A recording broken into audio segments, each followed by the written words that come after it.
Hello, good morning to everybody. आज तो रविवार है, छुट्टी है। भगवान गणेश जी की मूर्तियों के आसपास हम हमारा रविवार गुजार रहे हैं। एक फियर है मार्केट का हमारे माइंड में, हम सब के माइंड में, कि क्या होगा मंडे को। देखिए, सबसे पहले मैं आज शायद मेरे सब्सक्राइबर्स काउंट की बात करूंगा, क्योंकि मार्केट गिरी है तो मानो कि जैसे मेरा फॉल्ट हो, उस तरह सब्सक्राइबर ज़्यादा नहीं बढ़ रहे हैं। इन लास्ट 24 आवर्स सिर्फ 9 सब्सक्राइबर मेरे बढ़े हैं। ये फिगर पहले करीबन 31 to 40 तक का था, तो मैं थोड़ा सा मायूस हुआ हूँ, क्योंकि मार्केट गिराने में ऑब्वियसली मेरा कोई हाथ नहीं है। मैंने जो प्रेडिक्शन किए थे वो कमेंट्री के साथ साथ दिए थे। आप अभी भी वो सब वीडियोस को फिर से देख सकते हैं। खैर, आज का ये वीडियो मैं इसलिए बना रहा हूँ कि मैं आपको ये खुशखबरी देना चाहता हूँ कि हमारी स्टॉक मार्केट का अंडरटोन बुलिश ही है, बुलिश ही रहेगा। लेकिन 11 तारीख तक हमें पेशेंस रखना है। 11 तारीख को यूएस के सीपीआई डेटा आएंगे, 12 तारीख को हमारे सीपीआई डेटा आने वाले हैं। अब सिर्फ और सिर्फ 2 या 3 दिन ही सब्र करना है। इसमें अगर आप मेरी बात पे यकीन करोगे तो यकीनन आपका फ़ायदा होगा।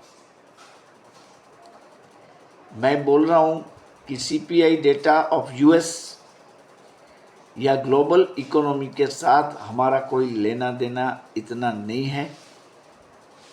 ये फिगर अब सिर्फ बियर्स और बुल्स को पैनिक बढ़ाने में काम आते हैं। देखो कितना बढ़ गया है पैनिक। कोई मानने को शायद तैयार नहीं है कि हमारा बाजार बढ़ेगा। तो ये सक्सेस मिला है बियर वालों को, क्योंकि अमेरिकन जॉब डेटा वीक आया है और ये बात सामने आ रही है कि जो data 11th of this month आने वाले हैं यूएस सीपीआई के, वो भी शायद पहले से कुछ हद तक खराब हो सकते हैं। ये हुई बात यूएस की। अभी हम इंडियन इकोनॉमी की बात करें, क्योंकि हम सब इंडिया में रहते हैं। हमारी मार्केट पे हमें गर्व है और ये मार्केट सबको कुछ देना चाहती है। देखिए, हमारे जो डेटा है सीपीआई के, कंज्यूमर प्राइस इंडेक्स के, वो आने वाले हैं सितंबर महीने की 12 तारीख को। मतलब जब 13th को मार्केट खुलेगा तो सब कुछ क्लियर हो गया होगा। फिर 4 दिन मार्केट थोड़ा ऊपर जाएगा, थोड़ा नीचे जाएगा, क्योंकि 17 तारीख को और 18 तारीख को यूएस फेड की मीटिंग है। देखिए, पावल साहब ने तो बोल दिया है कि रेट कट का समय आ गया है, और उसको किसी दूसरे व्यक्ति ने, मतलब फेड के ही किसी सीनियर पोजीशन पर बैठने वाले ने सपोर्ट भी दिया है। वो तो ऐसे बोल रहे हैं कि रेट कट होने ही वाला है। पावेल साहब ने ये कहा था कि रेट कट हो सकता है, या तो रेट कट का टाइम आ गया है, लेकिन ये बंदे ने तो ऐसा बता दिया है कि रेट कट होगा, जरूर होगा। तो वो चीज़ हमें एग्जैक्टली मालूम होगी इस महीने की 18 तारीख को। तो मैं आपसे गुजारिश करूंगा कि आप 11 तारीख को यूएस फेड यूएस सीपीआई के डेटा अवश्य देखें और इसका एनालिसिस खुद करें। इससे पहले कितना आया था, उससे पहले कितना था, अब कितना हुआ है, ईयर टू ईयर डाउन हुआ है या अप हुआ है। इसी तरह भारत का डेटा भी आप देखें, 12 तारीख को आ जाएगा शाम तक, देख लीजिए कैसा है। और फिर तीसरी बात जो आती है लास्ट वाली, वो इंटरेस्ट कट की बात है। वो शायद 0.25 बेसिस पॉइंट का कट बाजार एक्सपेक्ट कर रहा है, लेकिन मेरा एक अनुमान है कि ये रेट कट 0.50 तक हो सकता है, क्योंकि नवंबर में यूएस में प्रेसिडेंशियल इलेक्शंस है। तो कुछ इंडस्ट्रीज कॉरपोरेट्स लोगों को खुश करने के लिए बाइडेन साहब के पास ये एक वेपन है कि इंटरेस्ट कट एक्सपेक्टेशन से ज़्यादा करके पॉपुलरिस्टिक अप्रोच वो पसंद करे। हर कंट्री में वैसे ऐसा ही होता है, क्योंकि नवंबर में इलेक्शन, मतलब कुछ टाइम ही नहीं है, अभी 2 महीने हैं। शेयर बाजार का जो नेक्स्ट पड़ाव होगा वो यूएस इलेक्शन पे आधारित होगा। मतलब बेयर्स और बुल को बाजार गिराने या बढ़ाने का मौका यूएस फेड का इलेक्शन देगा। कौन आता है, अगर बाइडेन आते हैं तो ऐसा, कमला हैरिसन आती है तो वैसा। ये सब बातें को बीच में लाएंगे। वो बताएंगे हमारे रिश्ते एक्स के साथ अच्छे हैं, वाई के साथ बुरे हैं, तो शायद हमें इस चीज़ों में तकलीफ़ होगी, शायद हमें ये माल नहीं मिलेगा, शायद हमारे लोगों को वीज़ा और इमिग्रेशन की जो बातें हैं उसमें तकलीफ़ होगी, स्टूडेंट वीज़ा, वर्क वीज़ा, ये सब बातें चलेगी और मार्केट इसके हिसाब से ऊपर नीचे जाएगी। लेकिन अल्टीमेटली ये सब चीज़ें क्या होगी, सिर्फ ऑपरेटरों का एक्शन, क्योंकि उन्हें मार्केट चलानी है। वो पैनिक नहीं फैलाएंगे तो आप सब लोग कैसे माल सेल करोगे, और आप सेल नहीं करोगे तो वो कैसे खरीदेंगे। तो मार्केट को बस यही फैक्टर फिलहाल इफेक्ट कर रहा है। हम इसमें क्या कर सकते हैं, एक तो पेशेंस नहीं लूज करना है, नंबर 2 ज़्यादा ट्रेड नहीं लेने हैं। अगर आपके पास अच्छा फंड है तो आप अच्छे से एक्यूमुलेट कर लो। हीरो मोटोकॉर्प है, बजाज फाइनेंस है और मेरिको का शेयर, ये 3 शेयर जो है उसको ले लो, आप वॉच रखो, बढ़ेंगे। देखिए MSCI इंडेक्स में, मतलब MSCI इमर्जिंग मार्केट का जो ग्लोबल सेंसेक्स है, उसमें भारत की हिस्सेदारी अब चाइना से भी बढ़ गई है। हमने चाइना को पीछे छोड़ दिया है। तो ये कैसा फैक्टर लग रहा है आपको? आप माइक्रो इकोनॉमिक्स देखें तो कैसा फैक्टर लगता है? हमारी इकोनॉमी तंदुरुस्त है। पैनिक ड्रिवन समाचारों के चलते मार्केट डाउन होती है। देखिए लास्ट मंथ जो फॉरेन इन्वेस्टर है उन्होंने करीबन 11,000 करोड़ रुपये हमारे मार्केट को दिए हैं। मतलब they are in queues to buy more and more in Indian stock market. और हम घबरा रहे हैं, ये क्या हो गया, कोई मार्केट छोड़ के भाग गया, कोई चैनल से निकल गया, मेरी अनसब्सक्राइब हो गया। तो मैं आपको ये बताता हूँ कि शेयर बाजार में आप एक रात में तो पैसे नहीं कमाने वाले हैं। ऐसे अप्स एंड डाउन आएंगे। देखिए इजराइल ईरान की बातें कितनी चली है, middle east crisis, middle east crisis, middle east crisis, panic panic panic. क्या हुआ अब तक?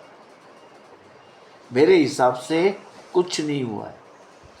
देखिए मैंने आपको बताया था कि इजराइल का इंडेक्स संडे को भी खुला रहता है, तो वो खुला है आज। आप चेक कर लीजिए एस से TA125 तेल अवीव TA125 प्लस में है, वो बढ़ रहे हैं उनके शेयर। और हम उस भय से हमारी शेयर बाजार को गिरती हुई देख रहे हैं। इजराइल का इंडेक्स जब बढ़ रहा है तो हमारा इंडेक्स क्यों घटेगा? यूएस का तो इसलिए घटा है कि वो बहुत बड़ा था। यूएस का एक ज़माना है, उसके फाइनेंशियल मार्केट, उसमें जो परसेंटेज ऑफ इन्वेस्टमेंट है, इन्वेस्टर्स है शेयर बाजार में, वो हमसे कई गुना ज़्यादा है। वहाँ वो बिकवाली करेंगे, पैसे रिलीज होंगे, वो यहाँ वो डालने वाले हैं। इसीलिए मैं बोल रहा हूँ कि हमारा जो अंडरटोन है वो बुलिश है। सेल ऑफ हुआ, नास्डेक में हुआ, डाउ जोन्स में हुआ, बहुत बड़ा हुआ, अब भी हो सकता है 11 तारीख तक, जब तक कोई सरप्राइज फिगर ना है। लेकिन जो पैसे जो लिक्विफाइड होंगे वो कहाँ आने वाले हैं? ज़्यादा से ज़्यादा इंडिया में आएंगे। देखिए ये सब बातें जब ख़त्म हो जाएगी, अप टू नवंबर, धीरे धीरे धीरे करके इसके शेडोज जो है वो दूर होते जाएंगे और हमारे इन्वेस्टर्स का कॉन्फिडेंस बढ़ेगा। और रिटेल इन्वेस्टर्स की जो ताकत है, नई ताकत, नए भारत की नई ताकत, वो शेयर बाजार को बढ़ा देगी। आपको सिर्फ 11, 12 और 18 ये 3 दिनों पे नज़र रखनी है। और मैं पॉजिटिव हूँ, इसलिए तो आपको 18 तारीख के बैंक निफ्टी के ऑप्शन को बाय करने के लिए बोल रहा हूँ। निफ्टी में भी ऐसा ही है। देखिए जनरली जब बाउंस बैक आता है तो निफ्टी के शेयर ज़्यादा बढ़ते हैं। इसका कारण नंबर ऑफ शेयर्स ज़्यादा है, हर शेयर थोड़ा थोड़ा थोड़ा बढ़ेगा। रिलायंस भी फटने वाला है at any point of time. तो ये सब डेटा आ जाए तब तक अगर आपको सेफ रहना है, हाँ अगर आपको बस एक चांस लेना है तो you can go in the current expiry.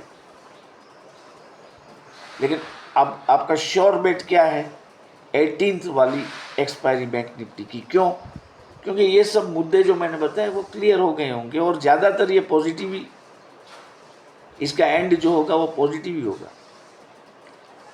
लेकिन 18 तारीख का जो हमारा कॉल होगा, हम जो लेने वाले हैं, आप और हम, उसको इतनी जल्दी नहीं है कि आज के आज ले लें। मंडे को जब मार्केट ओपन हो, गैप डाउन होगा। ग्लोबल क्लूज ऐसे हैं कि गैप डाउन होगा। 11th नहीं है, 12th नहीं है, 18th वाली डेट नहीं है, तो ऑपरेटर्स बाजार को और गिराएंगे। आप लिख लीजिए ये बात, गिराएंगे। हमें क्या लेना देना है? 12 तारीख की जो एक्सपायरी आएगी, वो 12 तारीख की एक्सपायरी जब चलती हो और at the last leg of the sessions of the 12th of September, आप देखेंगे कि बैंक निफ्टी भी सुधर जाएगा, क्योंकि यूएस फेड के जो रिपोर्ट्स आने वाले हैं वो इतने खराब नहीं आने वाले हैं। ये श्योर बात है, श्योर, आप लिख के लीजिए। और हमारे डेटा तो बहुत अच्छे हैं। देखो सीपीआई का जो डेटा था वो 3.54 पर से अब चल रहा है, 3.54 पॉइंट्स पे अब चल रहा है, और वो 59 मंथ्स का लोएस्ट है। ये क्यों भूल रहे हैं आप? और अब फूड में जो इन्फ्लेशन है, वेजिटेबल्स में जो इन्फ्लेशन है, तो ये फिगर और भी गिरकर सामने आएगा। 5.08 पर से वो आया 3.54 पे। अब हमारा जो प्रोजेक्शन है सीपीआई डेटा इंडिया का, वो है 3.65। तो आप ये मान के चल ले कि अगर 3.54 से ये फिगर कम आया, इसका मतलब ये है कि हमारे डेटा अच्छे आए। आपको यही देखना है 12 तारीख की शाम को कि भाई हमारा जो सीपीआई का डेटा है उसका फिगर 3.54 से नीचे है।